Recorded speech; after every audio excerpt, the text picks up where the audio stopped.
Assalamualaikum warahmatullahi wabarakatuh. Nama saya Rifki Alma Ramadan, NIM 1902061. Baiklah, pada kesempatan kali ini saya akan mempresentasikan dua jurnal yang sudah saya rangkum, terdiri dari jurnal internasional dan jurnal nasional, yaitu Jaringan Saraf Tiruan. Kita masuk yang ke internasional, yang berjudul Privacy Preserving Backpropagation Neural Network Learning over Arbitrarily Partitioned Data. Neural network have been an active research area for decades. Trained neural network can predict efficient output. Expansion of Internet and World Wide Web has made it easier to gather data. With the invention of new technology, whatever is data mining in database or in any network, resolving privacy problem has become very important because all sorts of data is collected from many sources.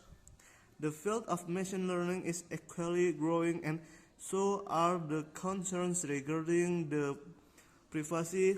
Data providers for machine learning are not willing to train the neural network with their data at the expense of privacy, and even if they do participate in the training, they might either remove some information from their data or can provide false information. Recent surveys from web users conclude that huge percentage of people are concerned about replacing their private data in any from the outside world.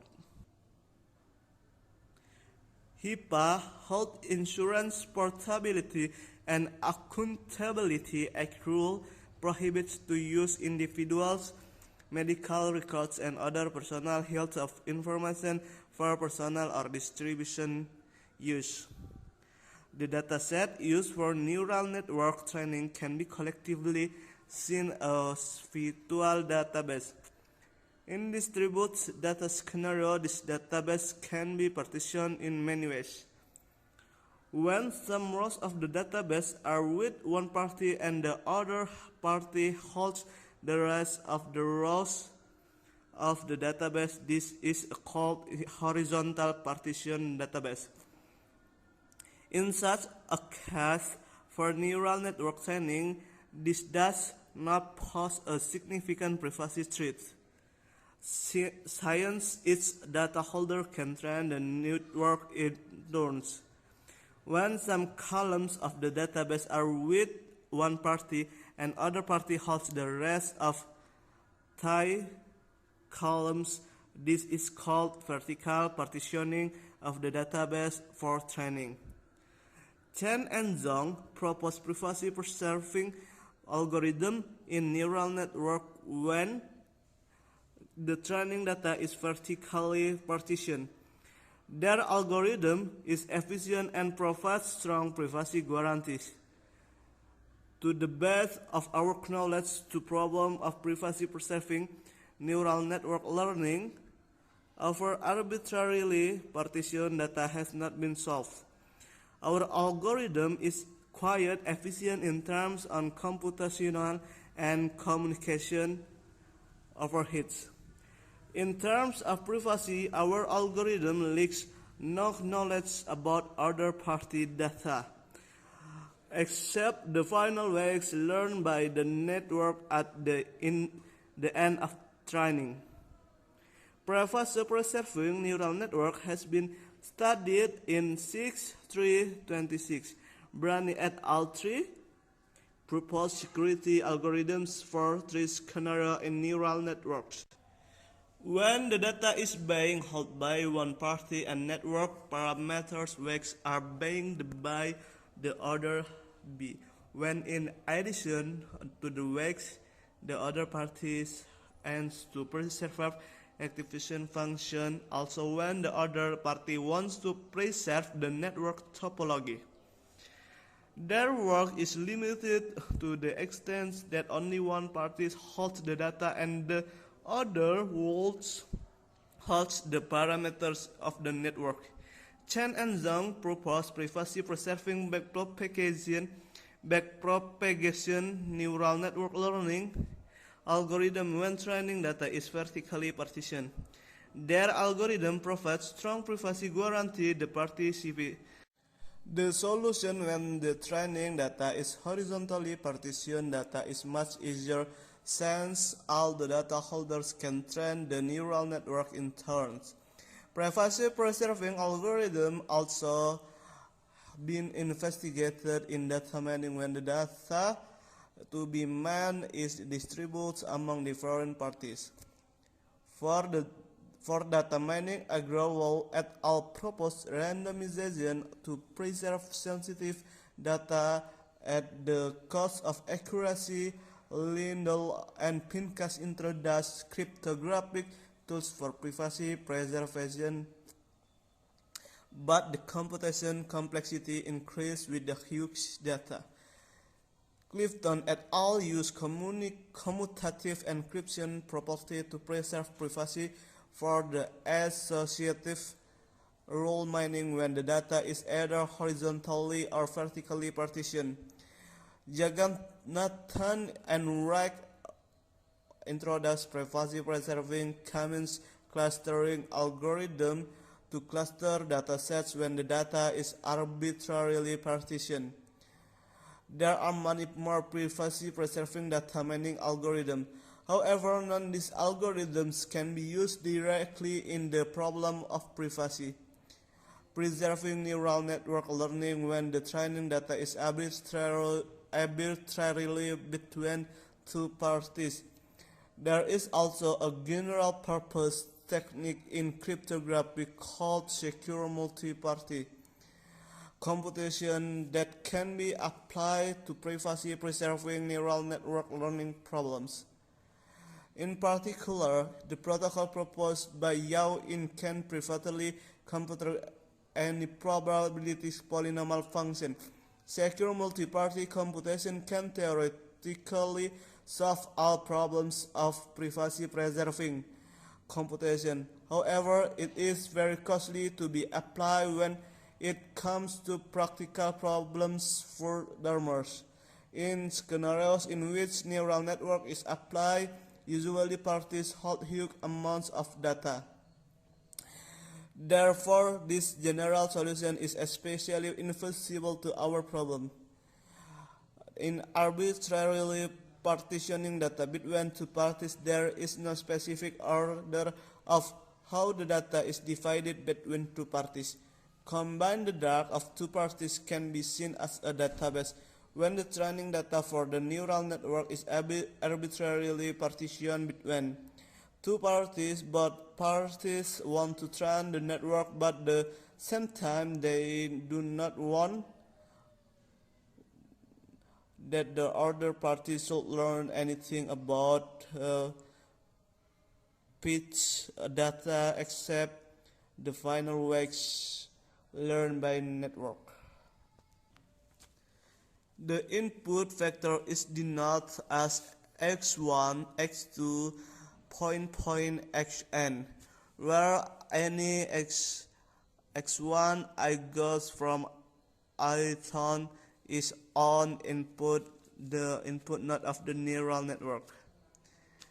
As discussed, the two parties share the arbitrarily partitioned data such that for every object, if an object vector of n dimensions and attributes is denoted as x1, x2, xn, party A holds x1a, x2a, xna, and party B holds x1b, x2b, and xnb, such that for every object of a virtual database, for example, x1a plus x1b is x1, x2a plus x2b is x2, and so on. We require that for every attribute in x1, x2, xn, for every object either x1a or x1b goes from the I to n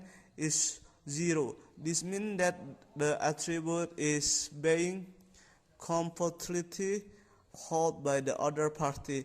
It is highly important that not only the data but the intermediate weights also should not be revealed the other party because intermediate weights contain partial knowledge about the data. We propose an algorithm in which both parties modify the weights and hold random shares of the weights during data training. Both the parties use the secure two-party computation and algorithm to calculate the random shares of the weights between the training rounds, especially if x1a, x2a, x and a is an object held by a where x1a I varies from 1 ton is an attribute held by A, and x1b, x2b, x and b is an object held. The algorithm starts modifying weights till where B is an attribute held by B. The algorithm starts modifying weights till they reach a target value T, x where x algorithm and I is 1 xia plus xib and tx is any function.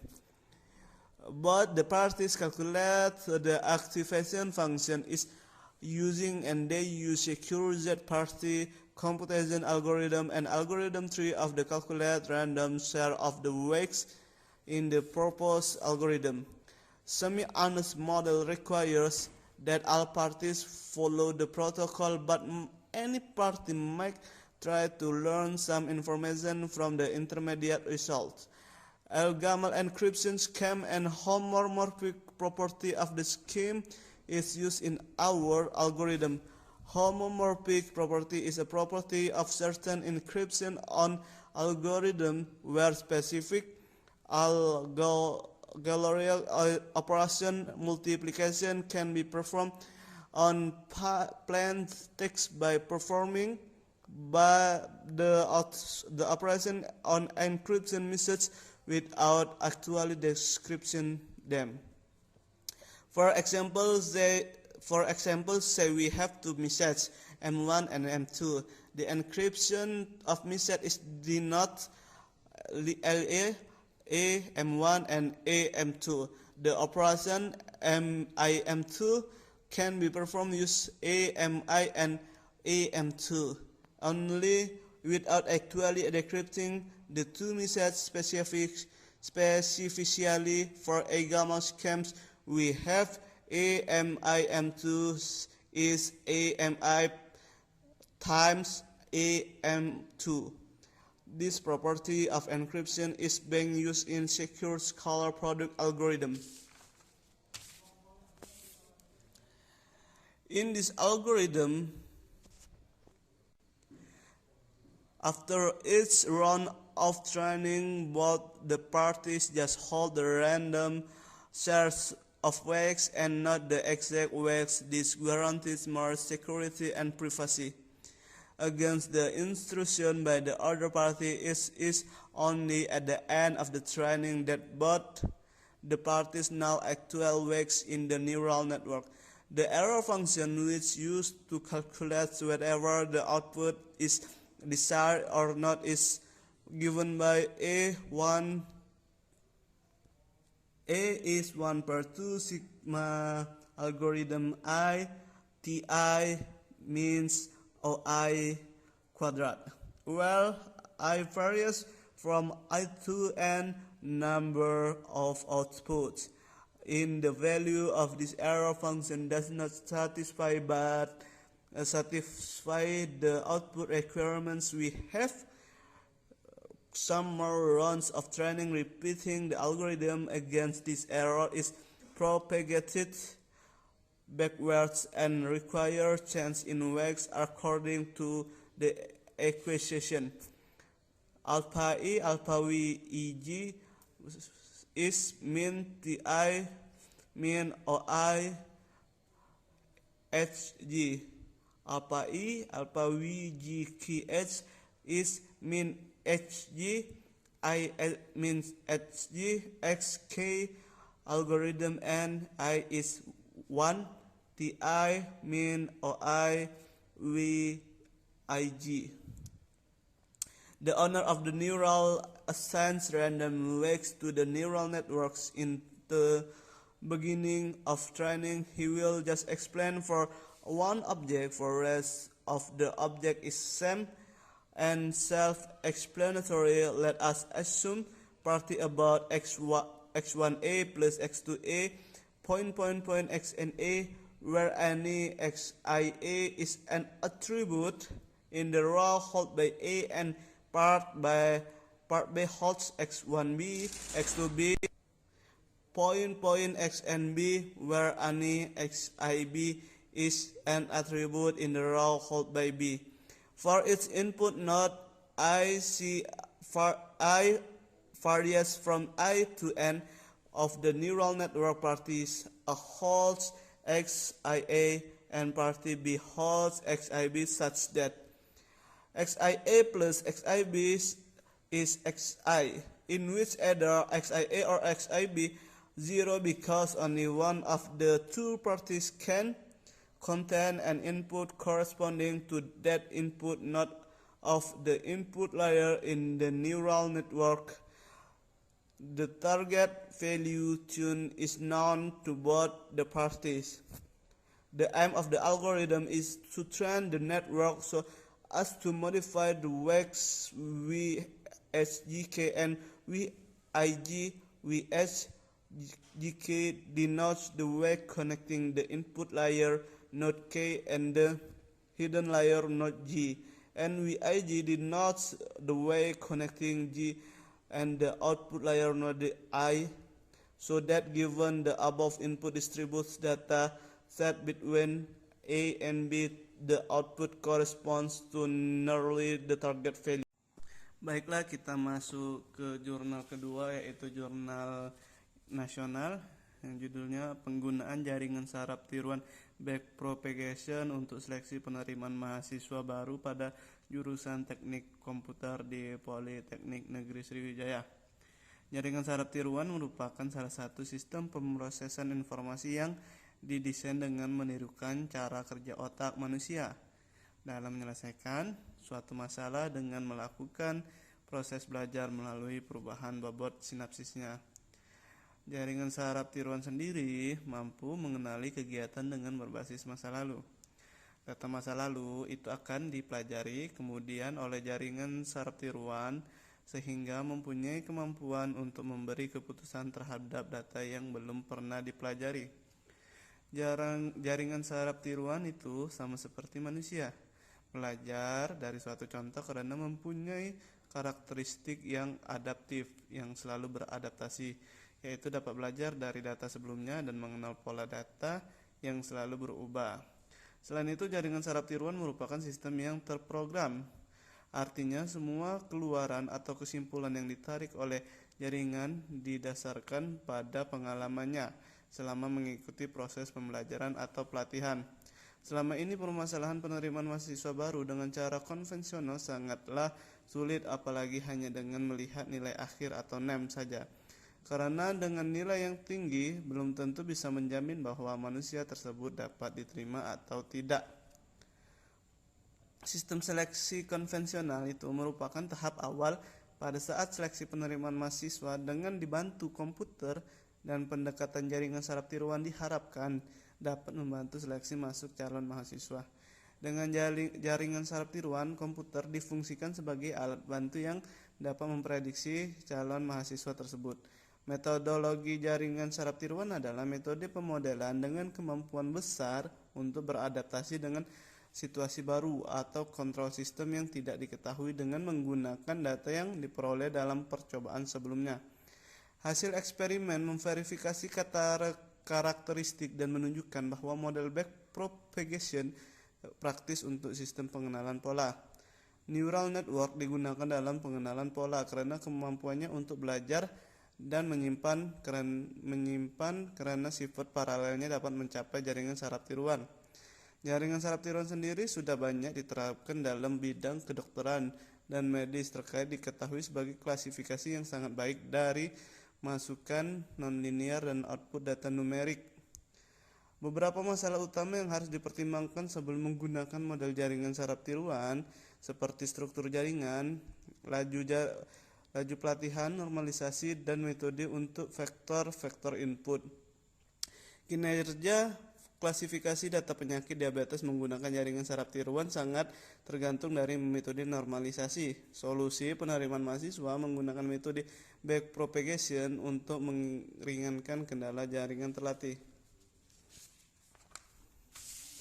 Kemudian di sini selama ini NEM digunakan untuk seleksi penerimaan mahasiswa baru, khususnya yang masuk melalui jalur fellowship, karena nilai NEM yang tinggi ternyata tidak bisa menjamin kelulusan berprestasi akademik yang tinggi. Jaringan saraf tiruan backpropagation memiliki tingkat keberhasilan 64% dalam memetakan komposisi NEM dan prestasi akademik lulusan. Jaringan saraf tiruan dapat digunakan dalam proses data mining dengan karakteristik jaringan saraf tiruan. Jaringan saraf tiruan backpropagation perlu diberi beberapa fungsi pembatas agar proses dapat diarahkan untuk keperluan pembentukan reaksi logika. Hasil penerapan fungsi pembatas terlihat bahwa proses pertama pembelajaran tidak terganggu dan ekstraksi nilai logika dapat dilakukan. Hasil ekstraksi menunjukkan bahwa dengan pemaksaan bobot pembelajaran nilai mutlak 0, 1, dan min 1 memberikan hasil yang baik. JST adalah sarana yang dapat dilatih untuk mengenali pola dan perilaku sistem melalui proses belajar. JST akan mempelajari data masa lalu dari sistem sampai memiliki kemampuan untuk membuat keputusan data yang belum dipelajari sebelumnya. Algoritma belajar yang digunakan dalam model JST backpropagation adalah momentum. Jaringan saraf tiruan adalah paradigma pemrosesan suatu informasi yang terinspirasi oleh sistem sel saraf biologi. JST dibentuk sebagai generalisasi model matematika dari jaringan saraf biologi. Neuron biologi merupakan sistem yang fault toleran dalam dua hal. Pertama, manusia dapat mengenali sinyal input yang agak berbeda dari yang pernah kita terima sebelumnya. Sebagai contoh, manusia sering dapat mengenali seseorang yang wajahnya agak berbeda karena sudah lama tidak menjumpainya. Kedua, tetap mampu bekerja dengan baik. Jika sebuah neuron rusak, neuron lain dapat dilatih untuk menggantikan fungsi neuron yang rusak tersebut. Hal yang ingin dicapai dengan melatih JST adalah untuk mencapai keseimbangan antara kemampuan memorisasi dan generalisasi. Yang dimaksud dengan kemampuan memorisasi adalah kemampuan JST untuk mengambil kembali secara sempurna sebuah pola yang telah dipelajari. Kemampuan generalisasi adalah kemampuan JST untuk menghasilkan respon yang bisa diterima terhadap pola-pola sebelumnya. Hal ini sangat bermanfaat bila pada suatu saat ke dalam JST itu diinputkan informasi baru yang belum pernah dipelajari, maka JST itu masih akan tetap memberikan tanggapan yang baik, memberikan keluaran yang mendekati. Jaringan saraf tiruan sendiri itu menyerupai otak dalam dua hal, yaitu yang pertama, pengetahuan diperoleh jaringan melalui proses belajar. Yang kedua, kekuatan hubungan antar sel saraf neuron yang dikenal sebagai bobot-bobot. Kemudian di sini sinaptik digunakan untuk menyimpan pengetahuan jaringan saraf tiruan ditentukan oleh tiga hal, yaitu yang pertama pola hubungan antara neuron, disebut juga arsitektur jaringan. Kedua, metode untuk menentukan bobot penghubung, disebut metode training atau learning. Fungsi aktivasi, yaitu fungsi yang digunakan untuk menentukan keluaran suatu neuron. Satu sel saraf terdiri dari tiga bagian, yaitu fungsi penjumlahan, summing function, fungsi aktivasi, activation function, dan keluaran output. Di sini kita bisa lihat arsitektur jaringan X1, X2, X3 itu sebagai input atau masukan. Kemudian ini sigma sebagai algoritma dari backpropagation. Yang bulat-bulat di ujung ini adalah keluaran atau output, yang di tengah algoritma, dan yang di awal ini adalah masukan atau input. Jika dilihat, neuron buatan di atas mirip dengan sel neuron biologis. Informasi input akan dikirim ke neuron dengan bobot tertentu. Input akan diproses oleh suatu fungsi yang akan menjumlahkan nilai-nilai bobot yang ada.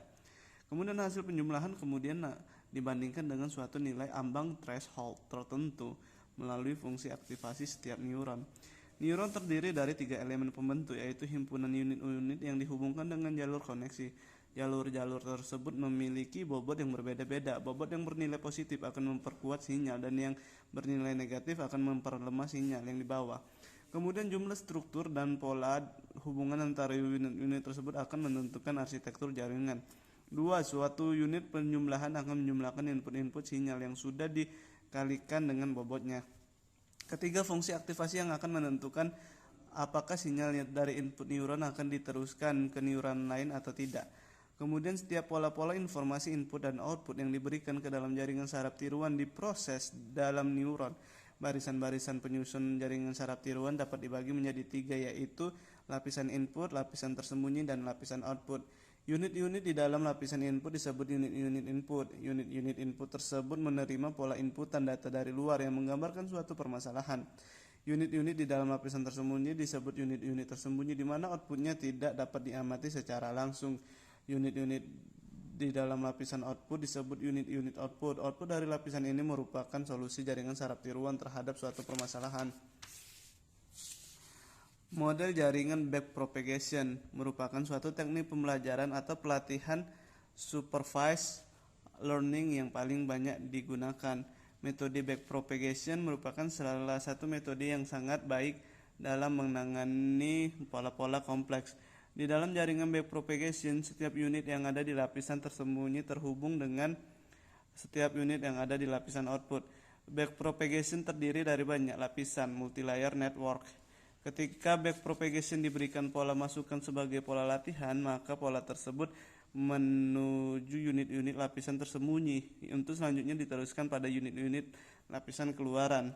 Unit-unit lapisan keluaran akan memberikan respon sebagai keluaran jaringan saraf tiruan. Kemudian saat hasil keluaran tidak diharapkan, maka keluaran akan disebarkan mundur atau backward. Lapisan tersembunyi kemudian dari lapisan tersembunyi menuju lapisan masukan. Setiap unit dari layer input pada jaringan backpropagation selalu terhubung dengan setiap unit yang berada pada layer tersembunyi. Demikian juga setiap layer tersembunyi selalu terhubung dengan unit pada layer output.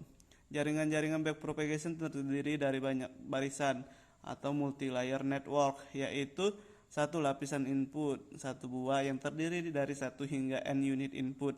2 lapisan tersembunyi minimal 1 buah yang terdiri dari 1 hingga p unit. 3 lapisan output, 1 buah yang terdiri dari 1 hingga m unit output. Di sini ada 1, x1, xj, dan xn itu sebagai input. Kemudian ada 1 z1, zj, zp itu sebagai layer tersembunyi. Kemudian yi, yk, dan ym itu sebagai output. Kemudian aturan dari pelatihan jaringan backpropagation terdiri dari 2 tahapan, feed forward and backward propagation. Pada jaringan diberikan sekumpulan contoh perhatian yang disebut set pelatihan. Set pelatihan digambarkan dengan sebuah vektor feature yang disebut dengan vektor input yang diasosiasikan dengan sebuah output yang menjadi target pelatihannya. Kemudian keluaran dari jaringan berupa vektor output aktual. Setiap perubahan bobot yang terjadi dapat mengurangi error. Siklus perubahan bobot epoch dilakukan pada setiap pelatihan sehingga kondisi berhenti dicapai. Oke, baiklah, mungkin hanya ini saja yang dapat saya sampaikan untuk presentasi jurnal internasional dan jurnal nasional. Nama saya Rifki Al-Ramadan, NIM 1902061, mengucapkan jika ada salah mohon maaf. Wassalamualaikum warahmatullahi wabarakatuh.